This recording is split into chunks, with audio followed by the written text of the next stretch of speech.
ಸಾಲು ಮರದ ತಿಮ್ಮಕ್ಕ ವೃಕ್ಷಗಳ ಮಾತೆ, ನಮ್ಮ ಹೃದಯದ ಸದಾ ಹಸಿರಾದ ತಾಯಿ. ರಾಮನಗರ ಜಿಲ್ಲೆಯ ಮಾಗಡಿ ತಾಲೂಕಿನ ಹುಲಿಕಲ್ ಗ್ರಾಮದಲ್ಲಿ ಜನಿಸಿದ ಈ ಮಹಾನ್ ತಾಯಿ ಗಿಡಗಳನ್ನೇ ತಮ್ಮ ಮಕ್ಕಳಂತೆಂಬಿಕೊಂಡು ಪೋಷಿಸಿದವರು. 8,000ಕ್ಕೂ ಹೆಚ್ಚು ಮರಗಳನ್ನು ತನ್ನ ತೋಳಿನ ಶಕ್ತಿಯಿಂದ, ಹೃದಯದ ಒಲವಿನಿಂದ ನೆಟ್ಟು ಪ್ರತಿಯೊಂದು ಗಿಡವನ್ನು ತನ್ನ ಪ್ರಾಣದಂತೆ ಬೆಳೆಸಿದವರು. 114 ವರ್ಷಗಳ ತುಂಬು ಜೀವನವನ್ನು ಪರಿಸರದ ಸೇವೆಗೆ ಮೀಸಲಿಟ್ಟ ಈ ದಿವ್ಯ ತಾಯಿ ತನ್ನ ಪ್ರತಿ ಉಸಿರಿನಲ್ಲೂ ಪ್ರಕೃತಿಯ ಪ್ರೀತಿಯನ್ನು ಸಾರಿದವರು.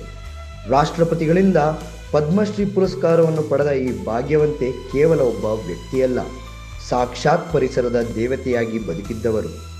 ಇಂದು ಜಯನಗರದ ಅಪೋಲೋ ಆಸ್ಪತ್ರೆಯಲ್ಲಿ ತನ್ನ ಈ ಲೋಕದ ಪಯಣವನ್ನು ಮುಗಿಸಿದರು.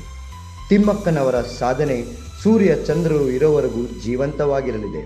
ಇವರೆಂದಿಗೂ ಹಸಿರಿನ ಛಾಯೆಯೇ, ಮುಂದಿನ ತಲೆಮಾರುಗಳಿಗೆ ಸ್ಫೂರ್ತಿಯಾಗಿ ಪ್ರತಿ ಮರದ ತಂಗಾಳಿಯಲ್ಲಿ ನಮ್ಮೊಂದಿಗೆ ಇರಲಿದ್ದಾರೆ. ನಮ್ಮೆಲ್ಲರ ಪರವಾಗಿ ಈ ವೃಕ್ಷ ಮಾತೆಗೆ ಕೋಟಿ ಕೋಟಿ ನಮನಗಳು.